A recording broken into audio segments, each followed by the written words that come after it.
ভদ্রলোক আমাদের শোরুমে আসছে তখন প্রায় 1:34 বাজে।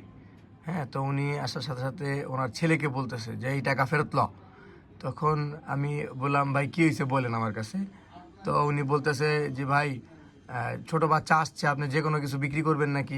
আমি বলি ভাই আমরা তো আসলে মূলত একদম ছোট বাচ্চা হলে কখনোই বিক্রি করি না। আপনারা এই স্ক্রিনে দেওয়া বাচ্চাটির বয়স দেখতে পাচ্ছেন, ঠিক আছে। ওর বয়স কিন্তু 12+ হবে, 12+ হবে, 13 থেকে 14 বছর বয়স হবে আমার জানা মতে।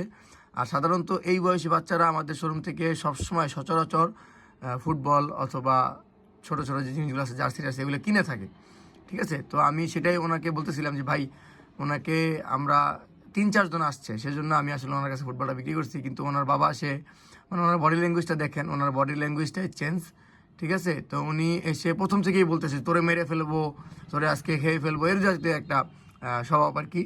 তো ছেলেটা যেহেতু 3-4 জন আসছে, দেখতে পাচ্ছেন আপনারা এখানে দোকানের মধ্যেই উনি একটা হুমুল কাণ্ড তৈরি করার চেষ্টা করছে।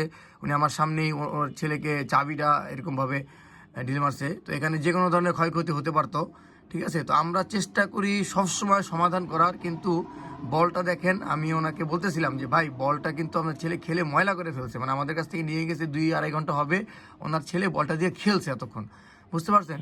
তো এই খেলার কারণে আমরা তো চাইলেও মনে করেন যে ইউজ একটা বল বিক্রি করতে পারি না, সেক্ষেত্রে আমি চেঞ্জ করে দিতে পারি নাই।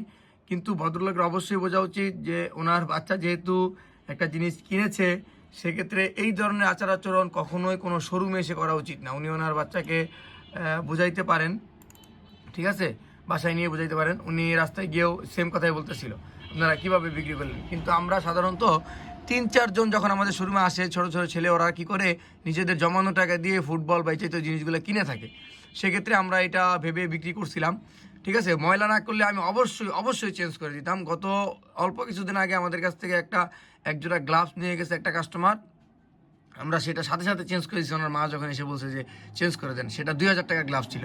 তো আমরা যদি একটা 2000 টাকা দামের গ্লাভস চেঞ্জ করে দিতে পারি, এই 700-800 টাকা দামের আমাদের কাছে কিছুই না, ঠিক আছে।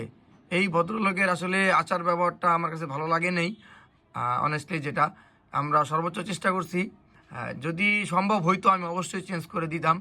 বাকি আমরা তো আসলে জানি না বা বুঝি না কখন কোন কাস্টমার এসে এটা কি বলে, সেজন্য আপনারা এই ধরনের আচার আচরণ থেকে সবসময় সবাই বিরত থাকবেন ইনশাআল্লাহ।